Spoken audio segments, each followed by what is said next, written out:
Welcome back, ladies and gentlemen, to another episode of the Deep Impact Podcast.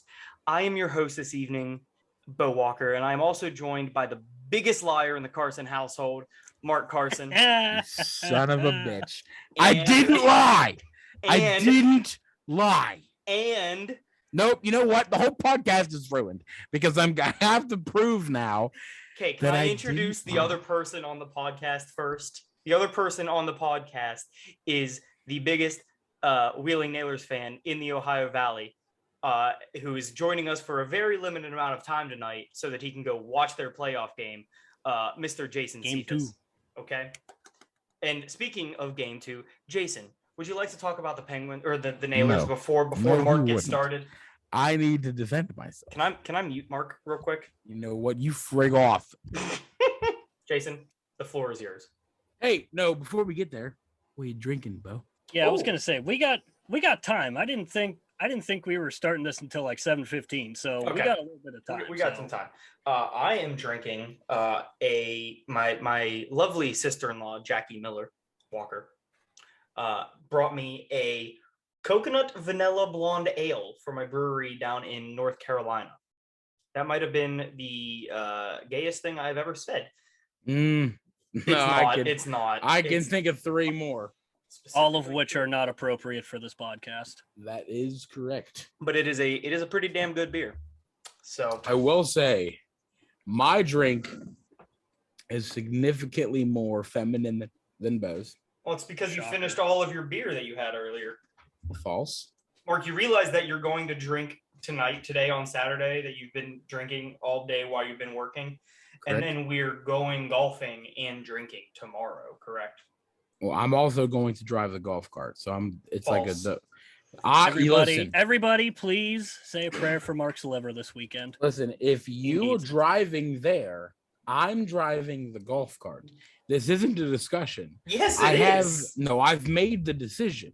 I don't know why, because I made the tee time. Bo, I'm going to hitch kick you in the mouth if you don't let me drive. I would love to see this. Okay, live tomorrow, I'm hitch kicking Bo in the mouth. I want to see, no offense, but I don't think you could get your leg up that high. Motherfucker, I'll get my leg up so listen, I don't even care. This show is off the rails and we're 2 minutes into recording. I'm drinking a Seagram's Escape Classic Lime Margarita. Okay, that's definitely more feminine. But if I chug this, I'm definitely driving the golf cart tomorrow, correct? No, because you want an excuse to chug it. That is also a fact. No. I'm driving the golf cart tomorrow. You get one of the nines. You get the front or the back, and it's your choice. I get all of the nines. No, you get the front nine because you're not going to be in any shape to drive the golf cart on the back nine. I'll tell you what. I'm driving the front nine, and then we'll see what happens on the back. Deal? No. Deal. No. All I hear is Bo. I will forget to pick you up in the morning. That sounds like you're golfing by yourself, buddy. I've golfed that course by myself before. You know what, Bo? You hurt my feelings. Okay. I'm just gonna leave. I don't know if you can see it, but I have a heads or tails. Flip a coin on Google. Okay, here we go, Mark. Unmute and bring yourself back into the chat. Heads, Bo drives. Tails, Mark drives. He gave you tails never fails. What we got, Jason? Fuck you, Jason. I don't even care. It landed on heads. I mean, I'm still driving the golf cart. I don't really care about Best 2 out of 3. It landed on heads again. Mark, I'm sorry, buddy. I'm driving the golf cart. I really don't care. Can't even make that up. We'll see. It's not a we'll see. Do you want to go? Do you want to go get beer afterwards? Then I'm definitely driving the golf cart for all 18. No. Yeah. If you want to get beer, let me drive. Then I don't want to get beer. Why do you want to drive the golf cart so bad? Because I love to drive the golf cart. It's my favorite thing. The last time I let Bo, I can't golf. That's the only thing I can do on the golf course. Listen, just for reference, everybody, the reason why I don't want Mark to drive the golf cart is because one time Mark was driving the golf cart. I didn't almost. The golf course is no longer around. It was Castle Shannon, right outside of Smithfield, between Smithfield and Hopedale. And we're going down a hill. And Mark decided it would be a good idea to turn the wheel sharp to the left. Sharp to the right. No, if it was sharp to the right, we would have rolled. We were going downhill and you were downhill. Yeah, and I put my leg out and saved us. You're welcome. Yeah, because we would have rolled. My point Correct. exact. Okay, you know what? The course is flat tomorrow. I don't care. You can freaking drive if you want. You heard it here first, ladies and gentlemen. I'm driving. Because you bitched until you got your way. That sounds like what I normally do. Hey, I do, however, have a divot tool, which may or may not also be a shotgunning tool. You know what else it is? It's a bottle opener. And you know what else it is? It's a ball marker. What else is it? Divot tool. Something else. What is it, Mark? What else is it? What else does it do? It does one other thing. Nope, it doesn't. Yes, it does, because you've done it before. What's that? I don't know what that means. It's a cigar holder. Oh, it is. Yeah. Makes that noise.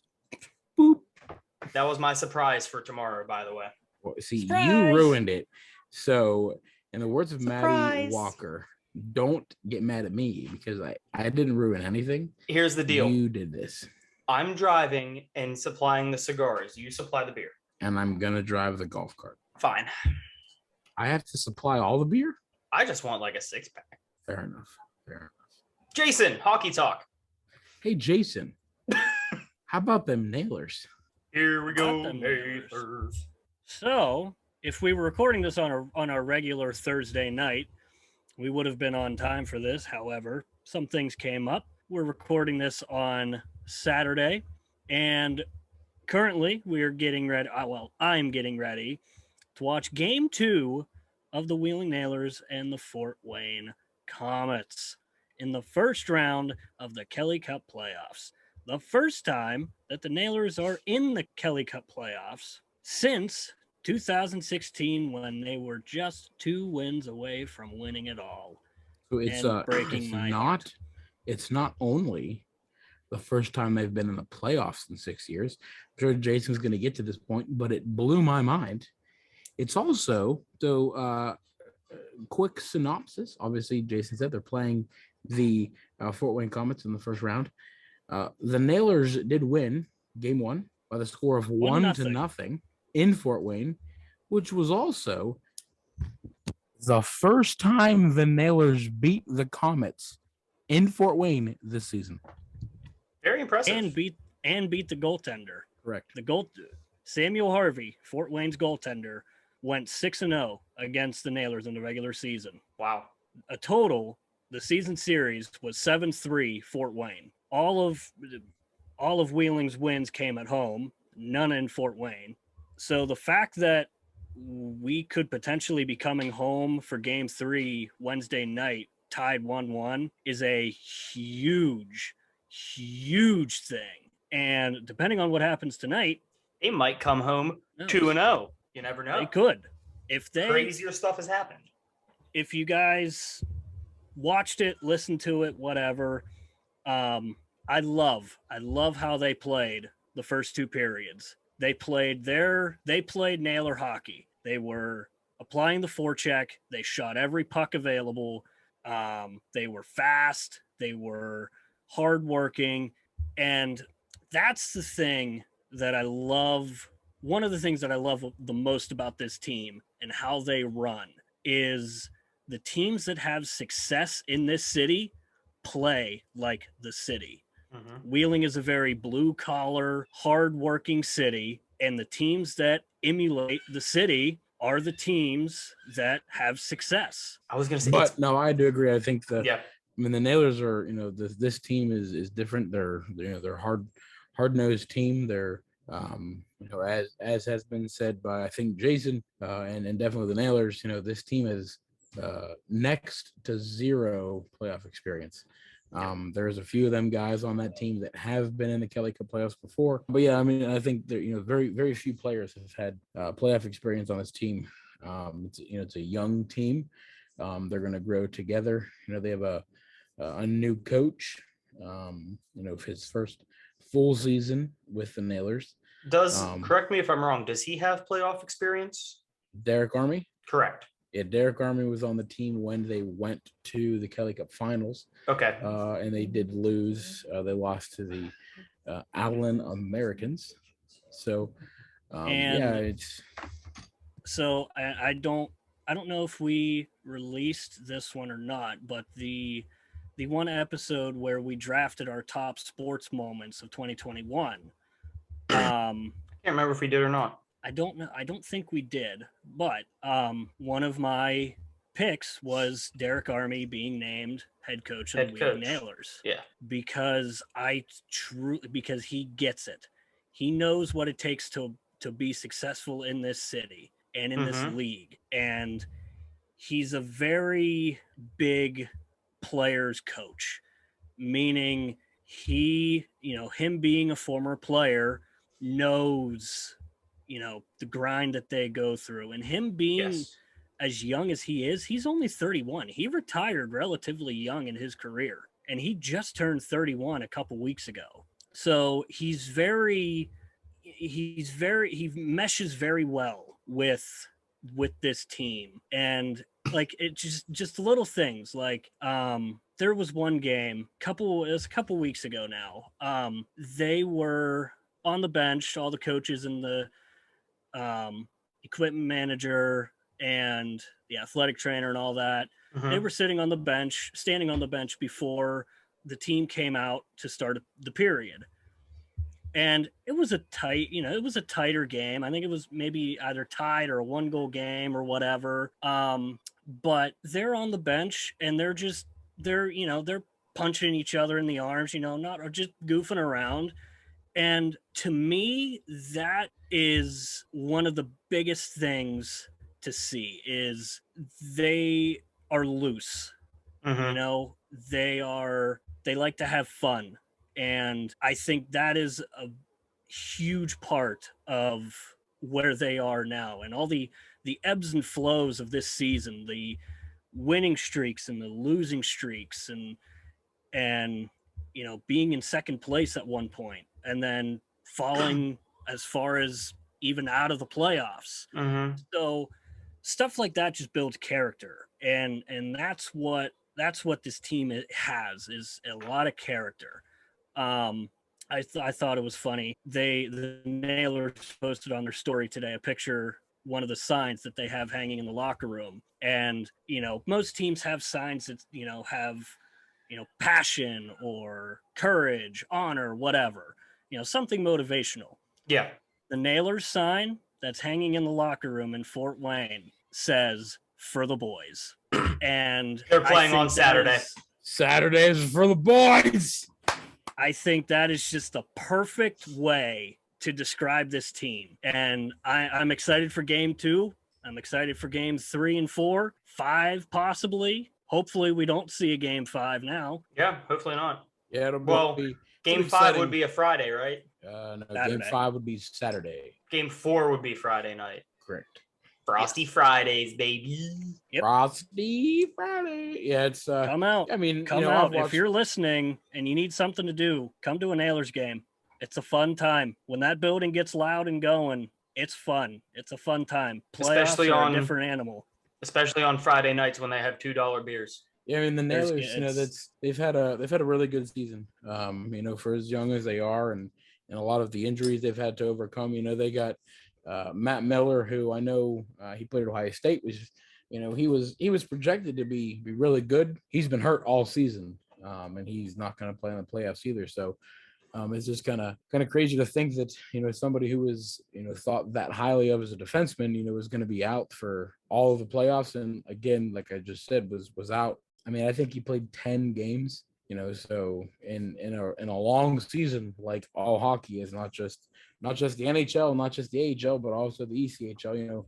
It's a long season, so him not playing much is it says something about their defense. They got some really good guys. They had a couple of late pickups that were pretty good. One guy that I like got his jersey on the last home game.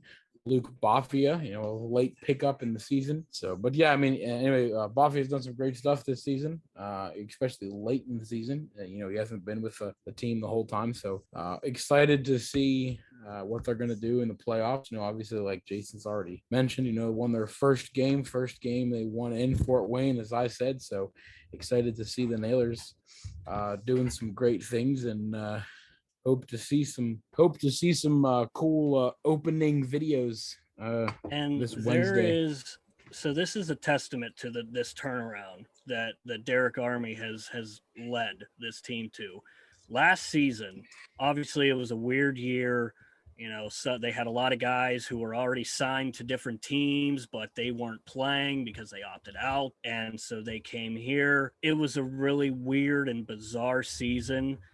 Last year, 22-39 was their record, not counting overtimes or shootouts or anything. This season, 37-31.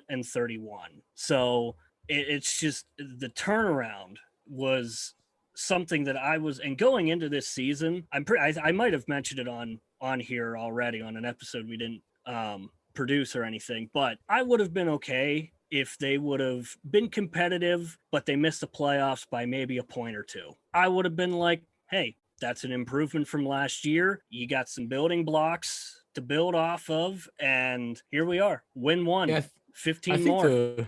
The really cool thing that I think about this Nailers team is they're, I have no hockey talent whatsoever. It's easy to be an armchair, forward or defenseman, it's an armchair quarterback, but you get my point.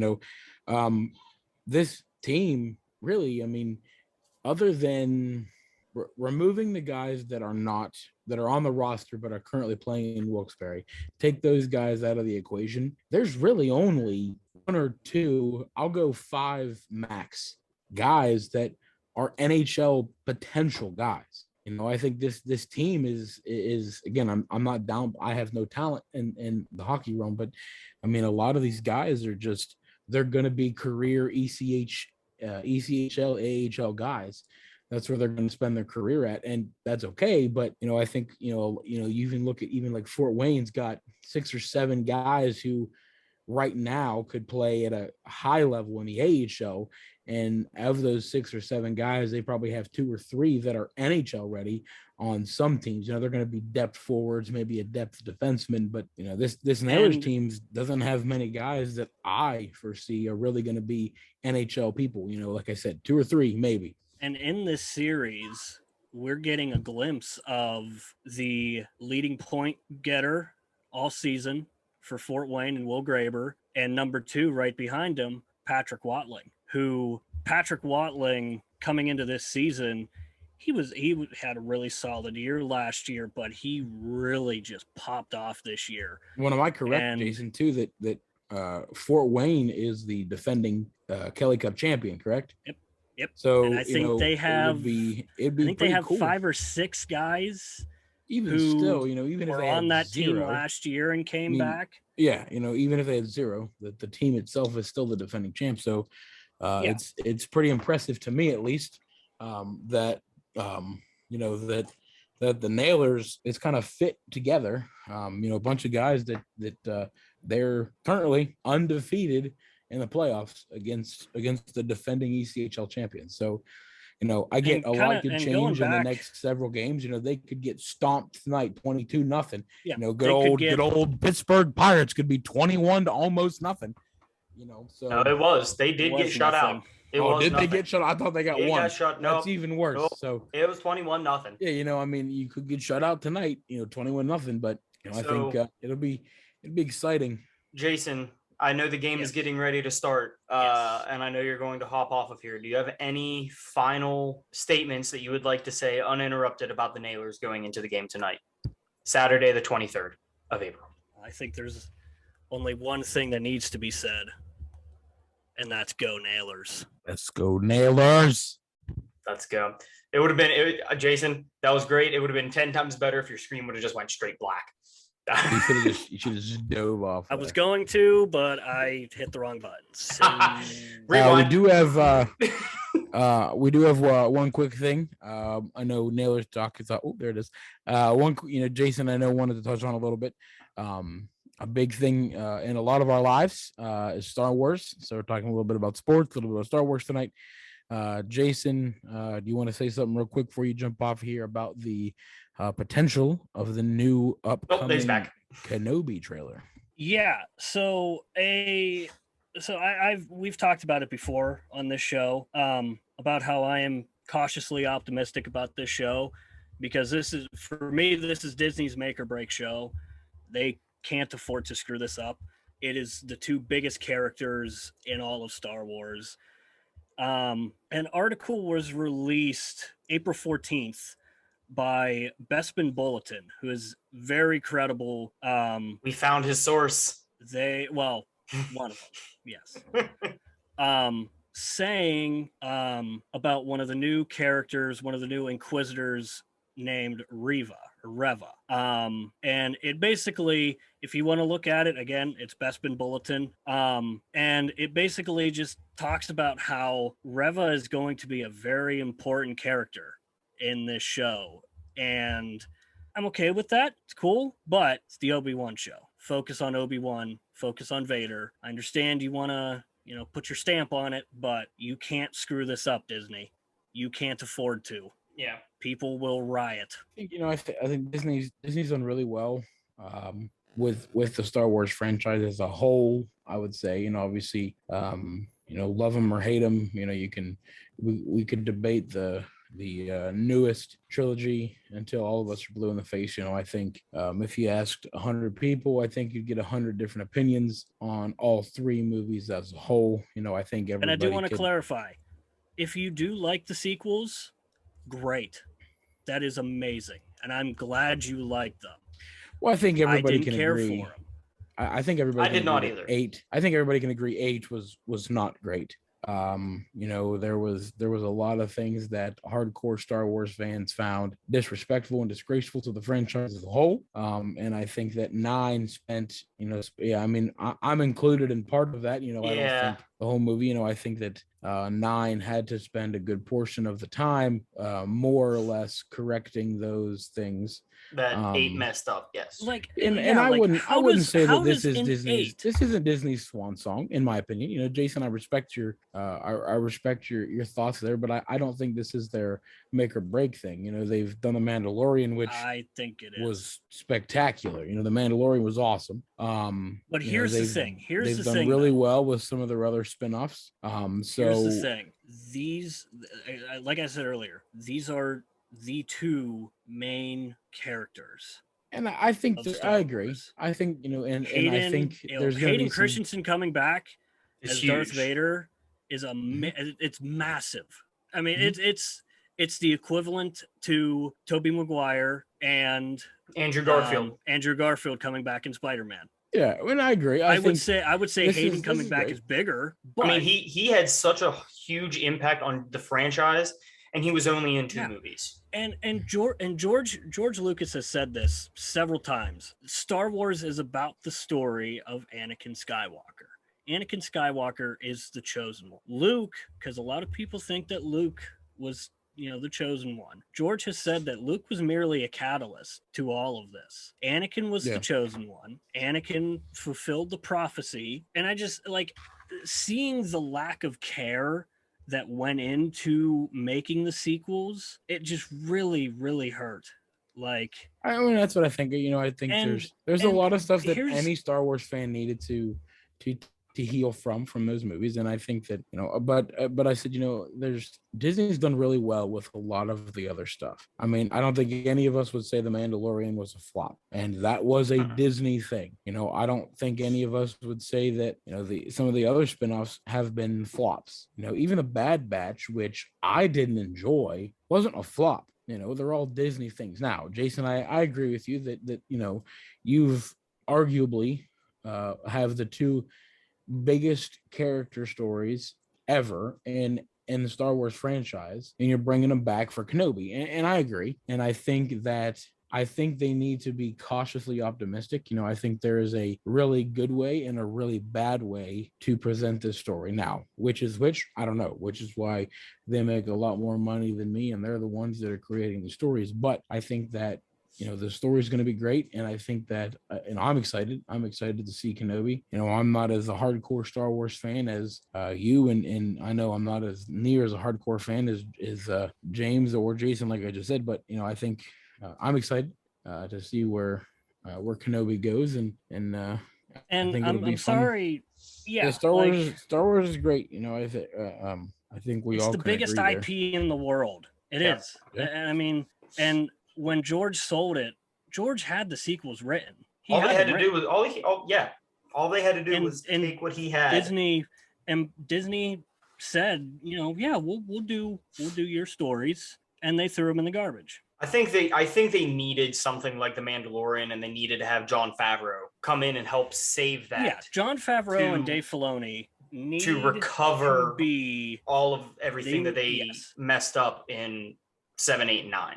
Yes, they need to be in charge of everything. They do. Kathleen Kennedy, as great as a producer as has been, and all the movies that she worked on, Jurassic Park, all those great movies. I think it might be time for KK to step down.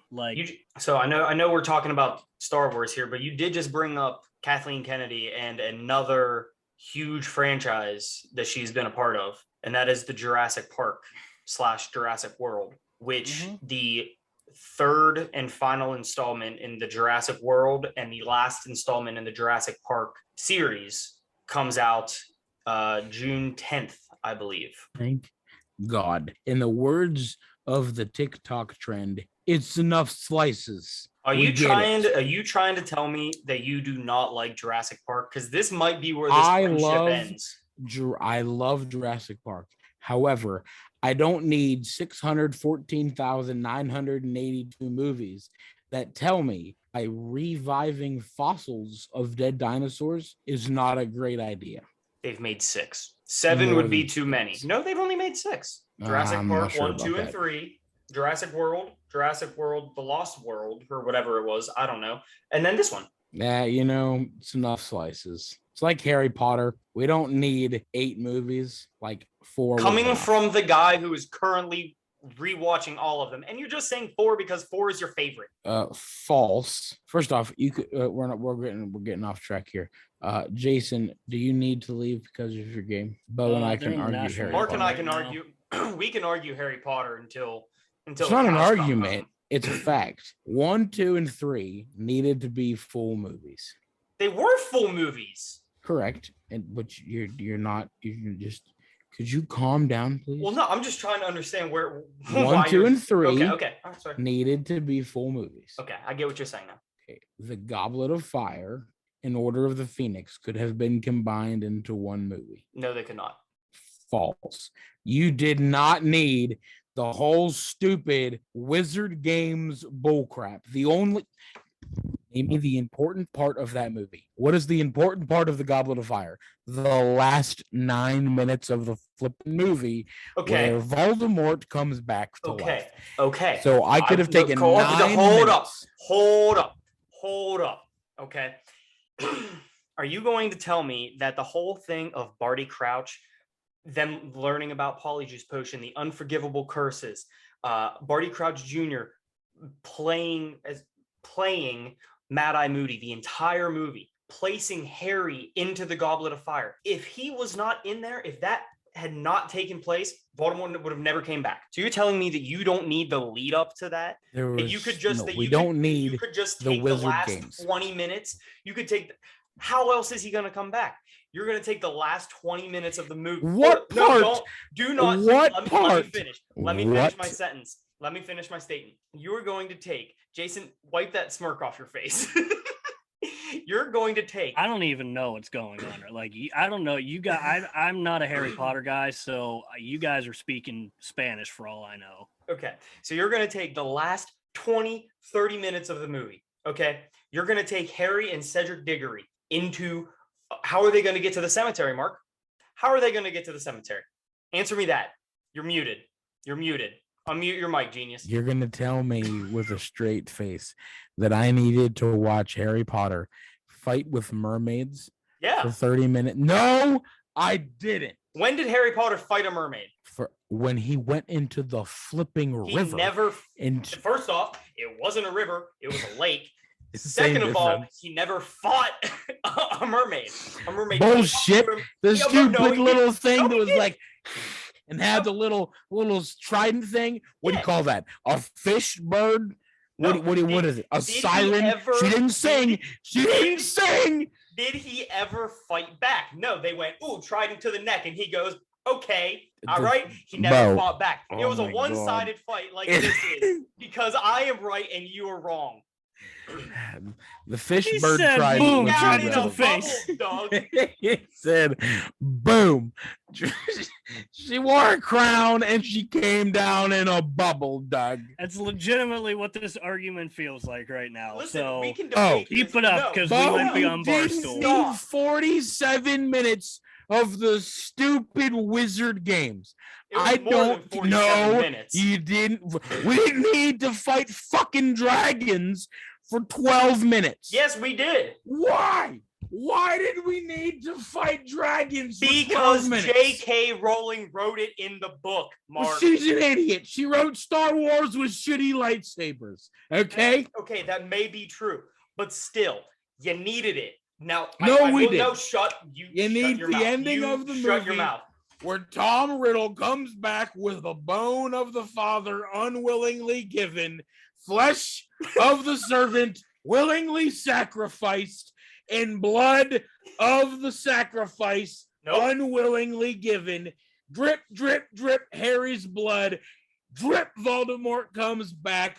Oh my God. Lucius Malfoy, like we didn't know from the first. Answer me one question. Shut your mouth. I'm not done ranting. How would Harry get to the cemetery, though? He took a fucking, I don't care. He could have walked into the room of requisition or whatever the stupid room is that's always there when you need it. I don't care, Bo. I don't care. That's right. The room of requirement. I don't care how we got to the Shrieking Shack. They freaking looked at the Shrieking Shack. They took the tunnel under the Whomping Willow. Field Trip to the Shrieking Shack. 30 minutes before that, Hermione was like, "Oh, Harry, you can't go. You didn't get your permission slip signed." That wasn't in episode. He should have just fucking. That wasn't in the Goblet of Fire. That was in Prisoner of Azkaban. Stressing me out. We didn't need all of this horse shit. Now listen, I will say we did need a lot of the story. We did not need Harry in a bathtub with Moaning Myrtle for 15 minutes. We didn't need that. When he went underwater and listened to the stupid golden egg sing to him. Yeah, listen, okay, some of that we didn't need. It could have been cut out. Okay, I'm not saying that we need to cut the entire movie. The entire movie is great. You literally said that it is your favorite movie, and now you're bashing it right now? Correct, I am. Because it's my favorite movie simply because of the last, 9 minutes. No, that is horse first shit. off, it's not. I did not say we need to cut the whole movie. You said you cut everything but the last 20 minutes. Correct. Because which is 95% of the movie. Not even 20. We just need really when Wormtail's like the bone of the father unwillingly given that we can start. So that's good. Okay, so Warner Brothers, Harry Potter and the Order of the Phoenix, fucking Wormtail out here with the bone. No, you gotta. It's Goblet of Fire, you dick. What did I say? Order of the Phoenix. Okay, well, that was number 5. Correct. Those two movies could have been combined. No, we're done. Those two guys, this is going to be a long drive to golf tomorrow. We didn't need all the stupid pageantry leading up. We could just yeet Dumbledore out the tower. We need a few minutes. Episode 6. That's why I said, if you listened, Bo, you don't listen to me. You listen to about 9 words I say, and then you want to complain. I said we could have combined most of Order of the Phoenix. What are you going to cut out of Order of the Phoenix? What are you going to cut out? You going to cut out them refounding the Order? You going to cut out Sirius dying? No. Yeah, the Sirius dying was irrelevant. That didn't matter. Ladies and gentlemen, this has been the Deep Impact Podcast. I am shutting it down for the night because Mark is wrong. No, I'm not. Oh my God. Ladies and gentlemen, I just want to apologize for tonight's episode. Simply on behalf of me, the normal person in this episode tonight, apparently. We gave you a chance to leave, Jason. Well, I wanted to see how this was going to finish, so. It's going to finish how most of Mark and I's arguments about Harry Potter go, with me being correct. If this is the end, Black Bear, I'm going to make one statement, and then I'm leaving the Zoom call. Do you want to be on next week's episode? I'll be on next week's episode, whether you like it or not, because I live with Jason. So unless you don't invite both of us, I will be on next episode. Remember, you guys also have a show. And listen to OV Unknown, where we won't bitch about why Bo's wrong about Harry Potter. We'll just complain about cities. Not complain. We will educate you on some cool facts about cities. So, Mark, your statement that you wanted to make before you leave the Zoom call and make a decent amount of our audience mad at you about your Harry Potter take.